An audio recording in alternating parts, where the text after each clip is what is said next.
ప్రస్తుతం మనతో పాటు ప్రముఖ ఆధ్యాత్మికవేత్త, జ్యోతిష వాస్తు పండితులు, లలితాదేవి ఉపాసకులు బ్రహ్మశ్రీ నానాజీ పట్నాయక్ గారు ఉన్నారు. గురుగారితో మాట్లాడేద్దాం. నమస్కారం గురుగారు. శ్రీమాత్రే నమః. గురుగారు, మే నెలలో వృషభ రాశి వాళ్ళకి సంబంధించి హైలైట్స్ ఏంటి? ఈ నెల వీళ్ళకి ఎలాంటి అదృష్టాన్ని తీసుకురాబోతుంది? ఎటువంటి విషయాల్లో ఎక్కువగా జాగ్రత్తలు తీసుకుంటే ఈ నెల వీళ్ళకి కలిసి వస్తుంది అంటారు? వృషభం వారికి ఈ నెలలో శుక్రుడు అయితే రాశిలో ఉంటున్నాడండి 14వ తేదీ వరకు.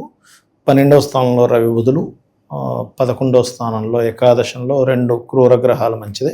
కాకపోతే 12వ తేదీ నుంచి ఆ కుజుడు మారిపోతున్నాడు. ధనస్థానంలో గురువు, చతుర్థ భావంలో కేతువు, దశమ స్థానంలో రాహు ఉన్నాడు. ఇక ఈ శుక్రుడు, చంద్రుడు తులారాశి నుంచి 12 రాశులు తిరుగుతాడు ఈ యొక్క నెల మొత్తంలో చూసుకుంటే. మరి ఈ యొక్క గ్రహస్థితిని అనుసరించి వీరికి ఎలా ఉండబోతుంది, ఏ విషయాలు జాగ్రత్తగా ఉండాలనేటువంటి అంశాలు చెప్తుంది నేనైనప్పటికీ చెప్పిస్తుంది సాక్షాత్ లలిత అమ్మవారిగా భావిస్తూ, ప్రధానంగా ఇక్కడ ఎప్పుడైతే ఈ వృషభంలో శుక్రుడు ఉన్నాడో, ఈ శుక్రగ్రహం ఏదైతే ఉందో ఖచ్చితంగా ఇది కొంత కంఫర్ట్ని క్రియేట్ చేస్తుంది. శుక్రుడు తన ఓన్ హౌస్లో ఉన్నాడు కదా, గతంలో ఉన్న డిస్టర్బెన్సెస్ నుంచి కొంత రిలీఫ్ని ఇస్తుంది శుక్రుడు. ఎప్పటి వరకు? 14వ తేదీ వరకు. మరి 14వ తేదీ తర్వాత నుంచి వెళ్ళి ధనస్థానంలో గురువుతో వెళ్ళి చేరుతుంది. మనకి గ్రహాల్లో ధనాన్ని ఇచ్చే గ్రహాల్లో శుక్రుడు గురువు ఇద్దరు కూడా ధనాన్ని ఇచ్చే గ్రహాలు. సో ఎప్పుడైతే ధనస్థానంలోకి వెళ్తుందో మోర్ ఆపర్చునిటీస్, కొంచెం ధనం ఎక్కువగా రావడానికి ఎక్కువ ఆస్కారం ఉంది. ఎప్పుడు కూడా గ్రహస్థితి మనకు అనుకూలిస్తుంది అన్నప్పుడు ఆ వైపు మనం కనుక ప్రయత్నం చేసినట్లయితే దాని మూలంగా ధనయోగం కూడా కొంత పెరుగుతుంది. అంటే గోచారం అనుకూలిస్తుందని. కాబట్టి మీరు చేసిన ఆఫీస్లో ఇప్పుడు ఎప్పటి నుంచో అనుకుంటుంటారు, అడగనా వద్దా జాతకం, భాషను అడగాల వద్దా, హైక్ చేయమని. ఒక్కొక్కసారి అడిగితే వెంటనే చేసేస్తారు కొంతమంది. ఎందుకు ఇప్పుడే అందరికీ తగ్గిపోతుంది, నీకు పెంచాలా, నువ్వేం చేస్తున్నావు అని ఇట్లాంటి డైలాగ్స్ రావచ్చు మన టైం బాగోపోతే. సో 14వ తేదీ తర్వాత వీళ్ళు తీసుకునే స్టెప్ ఏదైతే ఆఫీస్లో కానీ ఏదైనా కానీ కొంత హైక్ రావడానికి ఆస్కారం ఉంటుంది చెప్పాలంటే.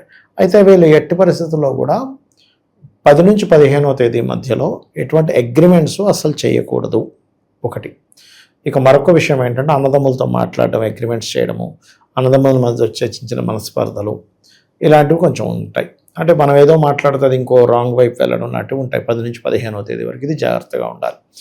ఇక ఆస్తుల స్థానం, ప్రాపర్టీ అనుకోండి, ఎడ్యుకేషన్ అనుకోండి, ఈ స్థానంలో కేతు ఉన్నాడు కాబట్టి మంగళవారము, ఆదివారము వీలైనంత మట్టుకు ఏదైనా కొత్త కోర్స్ తీసుకునే విషయంలో అనుకోండి, లేకపోతే ఏదైనా కొత్త ప్రాపర్టీ కొనుగోలు చేసే విషయం అనుకోండి, ప్రాపర్టీ డీల్ గురించి ఏదైనా మాట్లాడుకోవడం అనుకోండి, ఇటువంటివి అవాయిడ్ చేయడమే మంచిది చెప్పాలంటే.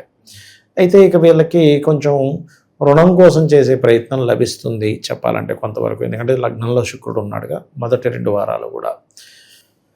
అండ్ అలాగే సంతానం కోసం చేసే ప్రయత్నం కూడా చూసుకున్నట్లయితే వీరికి సెకండ్ హాఫ్లో అంటే ఈ మే మాసంలో 3-4 వారాలు ఎక్కువ ప్రభావం చూపిస్తూ ఉంటుంది. అయితే లాభస్థానంలో 2 క్రూర గ్రహాలు ఉండడం అన్ని రకాల లాభమే, అందులో ఎటువంటి సందేహం లేదు. కానీ ఆ కుజుడు 12వ తేదీ నుంచి 12వ స్థానంలోకి వస్తున్నాడు కాబట్టి కాస్త 12వ తేదీ నుంచి మే మాసంలో కొంచెం ఒత్తిడి అలా కంపల్సరీ తప్పనిసరి మనం ఒక్కోసారి ఖర్చు పెట్టాల్సి వస్తుంటుంది చూసారా, అటువంటివి కాస్త ఎక్కువగా ఉంటాయి చెప్పాలంటే. ఈ కాంబినేషన్ అనేటువంటిది అది ఇస్తుంది పర్టికులర్గా చెప్పాలంటే. అలాగే మరొక విషయం ఏంటంటే ఇక్కడ గమనించినట్లయితే ఈ గ్రహాలు ఏవైతే ఉన్నాయో, ఇది మన ఈ కుజుడు 12వ స్థానంలో ఉండడం, ఏకాదశంలో శని మంచివాడే కొన్ని విషయాలకు, అందులో ఎటువంటి సందేహం లేదు. కాకపోతే ఈ శని ఎప్పుడైతే 11లో ఉంటూ కుజుడు 12లోకి వెళ్ళాడో ఇక్కడ కొంచెం ఉద్యోగ సంబంధించిన విషయంలో ఎక్కువ ఒత్తిడి, ఎక్కువ స్ట్రెస్ కూడా ఇస్తూ ఉంటాడు చెప్పాలంటే. మానేయాలి అనే ఆలోచనలు ఇస్తూ ఉంటాడు. అయితే ఈ 14వ తేదీ నుంచి బంధువర్గంలో వారిని ఎవరైనా ఇష్టపడి, ఎందుకంటే ఈ సప్తమాధిపతి ఎప్పుడైనా 12లో ఉన్నప్పుడు, అది కూడా ఓన్ హౌసెస్లో ఉన్నప్పుడు కొంచెం ఇష్టపడిన వారిని వివాహం చేసుకోవాలి, అది కూడా బంధువర్గంలో వాళ్ళని, కొంత ఘర్షణాత్మకమైనటువంటి కొన్ని పరిస్థితులు ఏర్పడి తర్వాత ఇష్టపడిన వారిని వివాహం చేసుకోవడం జరుగుతూ ఉంటుంది. అటువంటి సంఘటనలు జరుగుతాయి ప్రధానంగా తీసుకుంటే కనుక. ఇక వీరికి ఉద్యోగ అవకాశాలు అయితే వస్తాయి, మార్పులు కూడా ఉన్నాయి చెప్పాలంటే. మరియు ఇంట్లోనే ఉండి కొన్ని వ్యాపారాలు ప్రారంభించుకోవడానికి కూడా 14వ తేదీ నుంచి అనుకూలంగా ఉంది. ఇక విదేశీ కంపెనీలు, ఆన్లైన్లో చేసే కొన్ని ఉద్యోగాలు, సాఫ్ట్వేర్ డెవలప్మెంట్స్, ఇట్లా కొన్ని ఉంటాయి చూసారా, అటువంటి ఉద్యోగ అవకాశాలు కూడా దశమ స్థానంలో రాహు ఉన్నందుకు ఖచ్చితంగా లభిస్తాయి. కాకపోతే ఇక్కడ ఉద్యోగంలో ఇబ్బంది తగ్గాలి, ఉద్యోగంలో కొంత స్ట్రెస్ ఎక్కువగా ఉంది, ఉద్యోగంలో మార్పులు కనబడుతున్నాయి, ఇంకో కొత్త ఉద్యోగం రావాలి అంటే కనుక ఓం మాణిక్య మకుటాకార జానుద్వయ విరాజితాయ నమః చేసుకోవాలి. 4వ భావంలో ఎప్పుడైతే మన కేతువు రవి రాశుల్లో ఉన్నాడో ఇక్కడ ఒక్కోసారి మనం తప్పనిసరిగా తీసుకోవాల్సి వస్తుంది, ల్యాండ్ కానీ గృహం కానీ అవుతానంటే కుదరదు ఒక్కోసారి. అలాంటప్పుడు వారాహి అష్టోత్తరం చేసుకున్నా ఏదైనా వివాదాల్లో ఉండే భూమికి సంబంధించినవి కూడా క్లియర్ అవ్వడం జరుగుతుంది. వివాహ ప్రయత్నాలకు సంబంధించి ఏ తేదీల్లో అనుకూలంగా ఉంటుందంటారు? ఏ తేదీల్లో అనుకూలంగా ఉంటుందంటే ఇది ముహూర్తం బట్టి ఉంటుందండి. ఈ తేదీలని కాదు, వాళ్ళ పర్సనల్ చార్ట్లో వాళ్ళకుండే నక్షత్రం, వధూవరుల నక్షత్రాలు తీసుకొని తారాబలము అని కడతారు. అంటే ఆ రోజు ఉండే నక్షత్రానికి వధూవరులకి బాగుందా లేదా. ఇక్కడ చాలామంది, ఇప్పుడు మీరు మంచి ప్రశ్న వేశారు, ఎందుకంటే చాలామంది ఏం చేస్తారంటే మా అమ్మాయికి 25 ఏళ్ళు వచ్చేసి, మా అబ్బాయికి 30 వచ్చేస్తున్నాయి, అమ్మమ్మను హడావిడికి పెళ్లి చూస్తారు. అలా కాదు, అసలు సప్తమ స్థానం బాగుందా లేదా, సప్తమ స్థానం శుభగ్రహంతోనో లేకపోతే ఈ లగ్నానికి యోగకారక గ్రహంతోనో సంబంధం కలిగి ఉన్నప్పుడే వివాహం చేయాలి. అలా చూసుకోకుండా ఏదో వయసు వచ్చేసింది చేసేస్తే అక్కడ ఏ పాపగ్రహం అయితే ఆక్యుపై చేసిందో అది మహాదశ అంతర్దశల్లో, గోచారంలో ఏ పాపగ్రహం అయితే అక్కడ వచ్చిందో దానివల్ల అటువంటి సిచ్యువేషన్స్, అటువంటి కండిషన్స్ అటువంటివి ఫేస్ చేస్తారు వీళ్ళు. కాబట్టి ముహూర్తాలు కొన్ని ముహూర్తాలు తక్కువే ఉన్నాయి, కాకపోతే వాళ్ళ నక్షత్రాలను బట్టి తారాబలాన్ని బట్టి ముహూర్త నిర్ణయం పంచగ్రహితం చేసి చేయాలి. అది ఈ మీడియేషన్ రోల్స్ తీసుకుని ఎక్కడ ఏదో సమస్య ఉంది, వీళ్ళు పెద్ద మనిషిగా ఉండడము, దాన్ని సాల్వ్ చేయాలనుకోవడం, అది ఎంతవరకు వర్కౌట్? ఇందాక నేను మీకు ఒక విషయం చెప్పాను, 10 నుంచి 15వ తేదీ మధ్యలో మీరు మధ్యవర్తిత్వంగా వెళ్ళి మాట్లాడేది, అన్నదమ్ములతోని అగ్రిమెంట్స్ చేసేవి చేయొద్దని. ఎందుకంటే ఈ 3వ అధిపతి చంద్రుడు రాహుతోని శనితోని 5 రోజులు కలిసి ఉంటున్నాడు.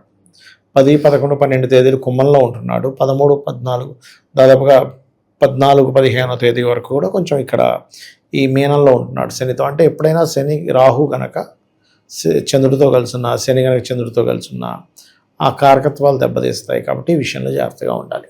ప్రస్తుత కాలంలో ఎలాంటి విషయాల్లోకి వెళ్తే వీళ్ళకి ఎక్కువగా నష్టం జరుగుతుంది అంటారు? వీళ్ళకి ఎటువంటి విషయాల్లో ఎక్కువ నష్టం ఉంటుంది అంటే భూమి అండి.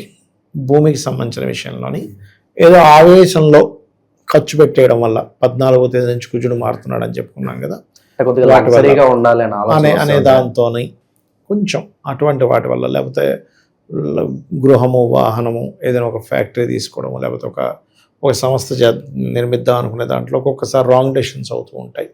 అటువంటి విషయాల్లో వీళ్ళు ఖచ్చితంగా జాగ్రత్త. ప్రస్తుత కాలం గ్రహరీత్యా ఎలాంటి పరిహారాలు చేసుకోవాలి గురుగారు? వీళ్ళైతే ఎక్కువగా విష్ణు సహస్రనామాలు చేసుకోవాలండి. ఎందుకంటే పంచమాధిపతిని బేస్ చేసుకొని చెప్తాం కాబట్టి విష్ణు సహస్రనామాలు, సూర్య ఆరాధన, గణపతి యొక్క ఆలయాలకు వెళ్ళడము, ఇవి వీళ్ళు ఎంత చేస్తూ ఉంటే అంత బాగుంటుంది వీరికి. గురుగారు, ఈ రాశి వాళ్ళు ప్రత్యేకంగా చాలా కాలం నుంచి చూస్తున్నాము, వివాహాలు అవ్వట్లేదు, లేదంటే దగ్గర వరకు సంబంధాలు వస్తున్నాయి, దగ్గర వచ్చినప్పుడు క్యాన్సిల్ అయిపోతుంది అని బాధపడే వాళ్ళు ఎటువంటి పరిహారాలు? ఇప్పుడు కొంచెం చెప్పాలంటే లగ్నంలో శుక్రుడు ఉన్నాడు కదా, 14వ తేదీ వరకు శుక్రుడు సప్తమాన్ని చూస్తాడు. సో అనుకూలత ఉంది ఇప్పుడు చెప్పాలంటే. కాకపోతే వివాహం కోసమే నాకు అవ్వాలి అంటే మొట్టమొదటిగా నేను చెప్పే విషయం ఒకటి, అసలు మీకు వివాహ సమయం వచ్చిందో లేదో చూడండి, కంగారు పడకండి. వచ్చింది అయినా ముందుకు కదలట్లేదు అన్నప్పుడు ఓం కామేశబద్ధ మాంగళ్య సూత్ర శోభిత కందరాయ నమః అనే మంత్రం చేసుకుంటే సరిపోతుంది. ఓవరాల్గా ఈ రాశి వాళ్ళకి ఎలా ఉంటుందో మంచి విశ్లేషణ అందించారు. ధన్యవాదాలు. శ్రీమాత్రేయ నమః.